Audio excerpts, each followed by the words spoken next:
Your brain is the most powerful weapon in the world. Once you put away your phones and your computers and all that we have nowadays, yeah, it's great. We're up to date.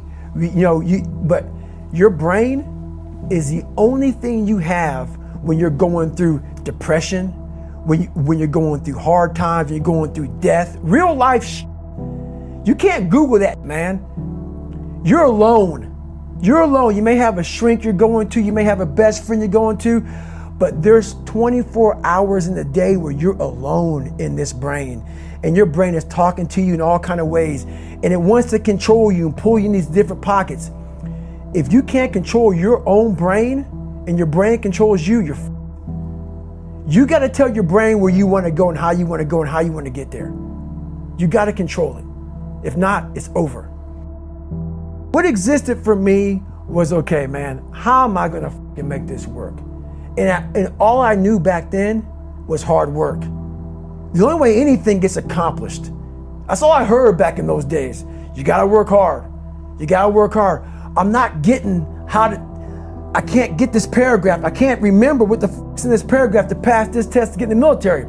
Read it again. Still not getting it. Read it again. But if you're not getting it, write it out. And that's how I started learning. Okay, well, I got to write out everything I do. And then write it out again and write it out again. And guess what happened? I got it. I can't swim. I'm negative buoyant. Go back again. I can't swim. Go back again. Go back again. Go back again. I got it. I realized if I keep going back and going back and going back until the just becomes, your mind will say, okay, we're going to figure it out, because he is not going to stop. It's not like I'm going to try one more time. No, it's just like alarm clock goes off, boop, we're going back. I can't read right, we're going back. I gave myself no way out, and my mind realized that. They said, okay, we're going to adapt and overcome now. Like a lot of people say, trying hard. Your mind knows, man. It knows this guy's bullshitting me, man. This guy's lying. There's no truth behind it. When I was in Navy SEAL training, people go, how were you there for 18 months?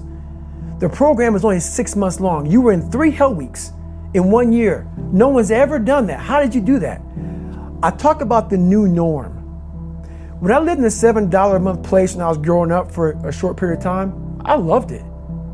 I didn't know any different. That was my norm. Once we moved out of that place, we moved to a $236 a month place. I was like, I never want to go back to that little piece of shit.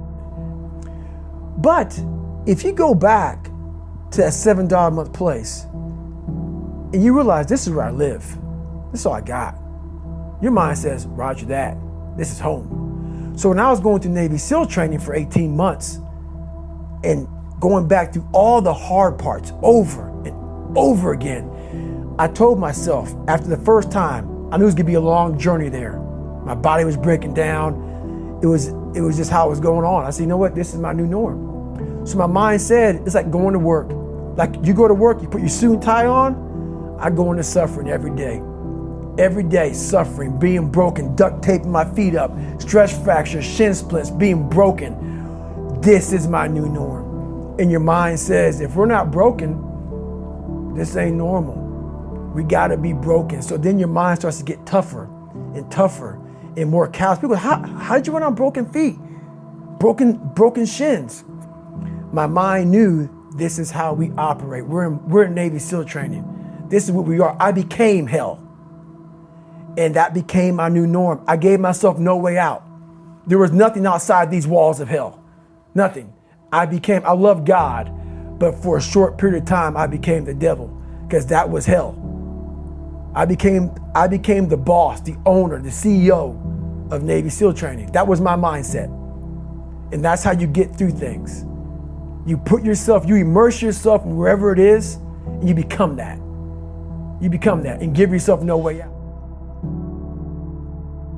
When I was 297 pounds and I was fat as hell trying to be a Navy SEAL, the scariest thing in the world to me, even to this day, was that could have been the rest of my life. I thought then I was trying hard. That's the scariest thing in the world. I thought then, 297-pound, working for Ecolab, spraying for cockroaches, making $1,000 a month. I thought that was me at my 100% potential. Come to find out, a few years later, I wasn't anywhere near that. 106 pounds less, graduated Navy SEAL training, went on to do all these other things. Looking back on that, that was me trying hard.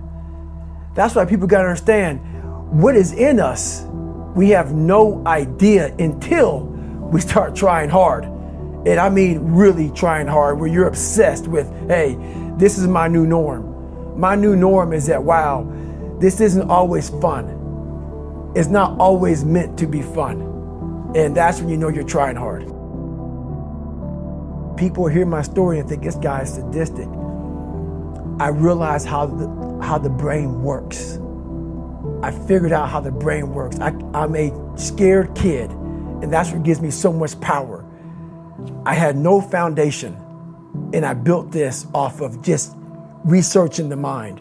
The feeling you get is basically invincibility. You realize that you can't do it all the time. When you need to do it, I know I can go to a place that I can live in. And when you know that you can run on broken legs and you can do certain things that a lot of people can do, but they're not willing to do, this power, this sympathetic nervous system of fight or flight, and you're fighting, it gives you this charge of energy of when you're sitting there at 3:30, 4 o'clock in the morning and you're duct taping your feet up because they're broken, and you're doing it by yourself, and you're going through arguably one of the hardest training in the world.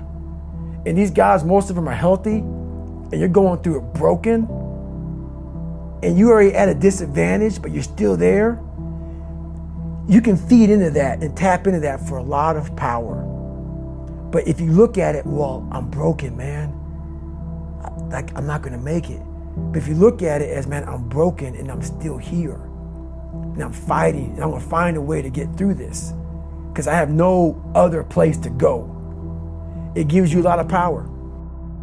When things start to suck really, really bad, my brain and a lot of people's brain, they don't go to your dad beating you up. Your brain says, we gotta get the out of here. This is miserable. So anger goes away a lot of times when you're suffering, because your brain just says, we gotta run, we gotta go. So that anger is not popping up saying, oh, I wanna show them, I wanna show those people. No, there has to be a much deeper, when I say deeper, it has to be down to mineral soil. It has to be down to that nice mineral soil where nothing can burn. You can't burn dirt. So it has to be down that low, that literally is something in you that's at the core of your soul. But you don't find it unless you spend a lot of time with what you want to be in life. I can't give that to you. Right. You can't give it to somebody. When you find your true passion in life, and my passion for me was like, oh, I want to be, I don't give a Navy SEALs, Army, I don't give a shit. I want to serve my country.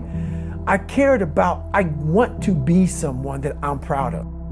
I want to look at myself in the mirror because I was so disappointed. That accountability mirror I talk about, I was so disappointed in what I saw every day. I wanted everybody to love David Goggins. And a lot of people did. I didn't love myself. But I knew a lot of us want to find peace first. So people say, man, you always talk about this suffering and pain and I'm at peace right now because I went through that. Right? You don't find peace first. If you do, Merry Christmas. More power to you. More power to you. I found peace on the opposite end of finding myself. And no one really finds themselves without going through trials, tribulations, suffering, accountability. And accountability is suffering. Being accountable every day for doing right for yourself, for the people next to you, it's miserable. It's hard. So, even the smallest details.